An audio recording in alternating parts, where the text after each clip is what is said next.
Nigerian police recover body of Dutch national who drowned escaping gunmen in River State.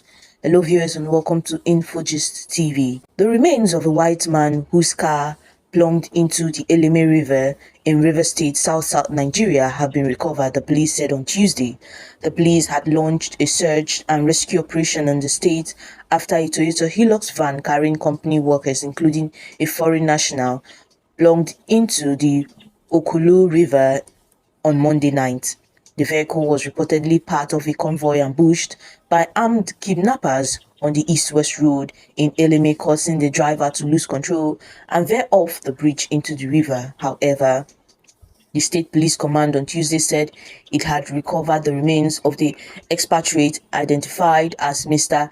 Gibson Ruben, Managing Director, Chief Executive Officer of the River State Cassava Project Limited. The Police Public Relations Officer of the Command, Grace Iringe Koko, in a statement in Port Harcourt, said Ruben was the driver and the only occupant of the van.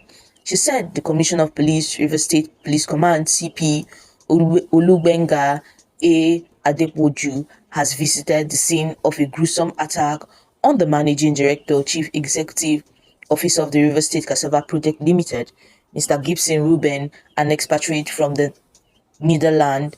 The incident occurred on Monday, 13 January 2025 at about 230 hours at Aleto Eleme Bridge, where unknown gunmen ambushed Ruben's vehicle, causing him to lose control and crash into the river. Fortunately, the mobile police personnel accompanying Ruben managed to escape, but he and the Hilux van are still submerged in the water. A search party led by the command's marine unit has since been constituted to rescue the expatriate, who is also the driver in charge of the Hilux van. The search party's efforts resulted in the recovery of the lifeless body of the expatriate, Mr. Gibson Ruben, and the white-collar Toyota Hilux van. The recovery of the body and vehicle brings sober end to the rescue efforts. CP Olubenga A. Adepoju was accompanied by the area commander, Eleme DPOs within the Eleme area command, and the tactical teams of the command already at the scenes. The CP at the scene strongly condemned the attack as very barbaric and has ordered a full-scale investigations with immediate arrest of the perpetrators of these reprehensible acts, vowing to bring them to justice. Recall that the federal government awarded 33 billion naira to RCC for Eleme Onne sections of East-West Road. The federal government had committed 33 billion naira to a giant construction company, RCC, to commence work on the Eleme Onne sections of the East-West Road in River State. Minister of Works, Mr. David Umahi, disclosed this when he inspected the project and other ongoing federal government projects in the state. Speaking at the site for the Eleme Onne road construction, Umahi said the President Bola Ahmed Tinubu sent him on working visit to inspect the level of work ongoing at the site. He explained that the project became a necessary mandate after the River State Governor, Simila Ifubara, and the Minister of the Federal Capital Territory, Nyesom Wike, visited the President on the matter.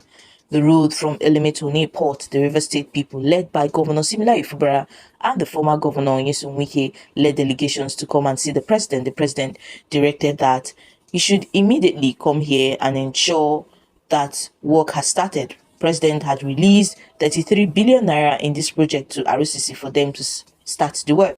The federal government has reversed its directive suspending the ongoing reconstruction work at Eleme Onne section of the East-West Road in River State. It also directed the affected contractors, Renault Construction Company, to immediately resume work on all sections of the project and in strict compliance with the contract specifications.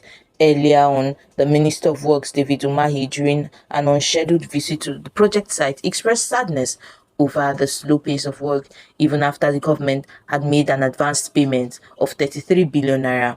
Umahi said the order became imperative following the use of substandard materials by the contractors handling the project, but the new directive contained in a statement signed by the minister's special advisor on media, Oji Uchenna, on Monday said the minister has rescinded its decision following a meeting with the permanent secretary and key directors of the ministry at the ministry headquarters in Abuja. The statement read, the Minister of Works, David Umahi, has directed Ms. Renault Construction Company, RCC, Nigeria Limited, to immediately resume work on the 15 kilometers Eleme to Onne junction on the East-West Road, Rivers State, which he suspended during his unscheduled inspection visit to the project site on the 27th January 2024 due to observed infractions on the construction specifications.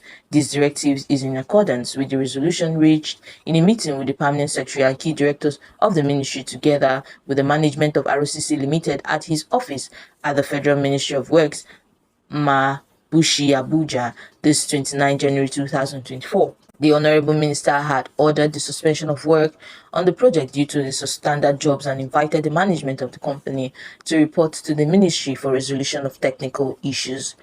The minister further directs the contractors handling the project to resume work on the 4 sections of the project and in strict compliance with the contract specifications. They are also required to liaise with the permanent secretary and the director in charge of construction to engage with the representatives of the host communities on issues bordering alleged infringement on the contractors' right of way, which according to them slows down the project.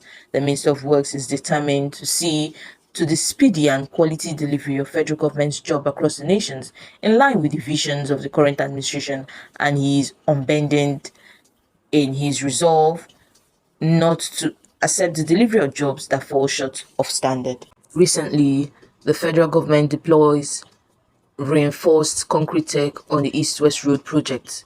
The federal government has deployed reinforced concrete technology to end pavement failures and years of infrastructural neglect on the East-West Road of South-South Nigeria. A statement by the Ministry of Works said the move was in keeping with the renewed hope agenda of giving all regions the environment to attain their full economic potentials and guarantee a sense of self-actualization among Nigerians. The statement quoted the Minister of Works, Engineer Nweze Umahi, during his visit to the project site at East-West Road Section 2, Kaima Ahoda in Rivers, Bayelsa State. The construction of multiple box culverts at flood-damaged locations along the dualization of East-West Road and the dualization of East-West Road Section 2, subsection 2. Speaking after the inspection of work progress, the minister said the federal government redesigned the inherited ongoing project using reinforced concrete technology to end the perennial pavement failures and years of road neglect across the wetland Niger Delta. He said that some sections of the East-West Road starting from Lokoja to Benin were also rescoped and redesigned in reinforced concrete, that the height of the road was increased above the flood level, and that the redesigned factors, the peculiar environment, geomorphology, and soil characteristics which were responsible for the failures of flexible pavement used over the years by successive administrations. On the Kaima Ahoda section, he said, when we came on board, the job was already awarded by the past administration, and so the only new thing in all these locations under President Tinubu is the relief culverts that these two local contractors are putting in and are proving themselves to be of a very high reputation in terms of their work. We are encouraging many more local contractors to come and work because there's so much to work. He observed that the impact of climate change was largely responsible for the flow that came over the 2 sections of the road, but commended the 2 contractors handling the relief culverts for their deep commitment to the interventions work despite having not been paid. He stated, and so our directive is that the contractors shouldn't open more relief culverts. Let us contain the floods by working with NDDC, and I commend the MD of NDDC for the fantastic work they are doing. While seeking for patience on the side of the road users, he assured them that a permanent solution was underway as the project was being procured to raise the road above the flood level, while reinforced concrete of 12 inches would be used to do the overlay. The minister, who also visited the KM15 section 3A of the East-West Road from Eleme Junction to Airport Junction, urged the contractors to remobilize at least sections of the project to ensure timely project delivery or be prepared to relinquish the other carriageway for award to another contractors. He stated, it is presidential order that this road should be given the maximum attention, and that is why he asked me to come and look at it and then give him a report. So we are looking at December for project delivery, but certainly not at the pace that ROCC is going. While reacting to the statement credited to a clergy, Bubaisa, on the state of some federal roads, the minister reiterated the commitment of the renewed Hope administration to fixing all the inherited ongoing projects and block backlogs of road infrastructure deficit nationwide orchestrated by many years of neglect. He called for patience and understanding while commending President Bola Ahmed Tinubu for glaring differences in road infrastructure under his administration.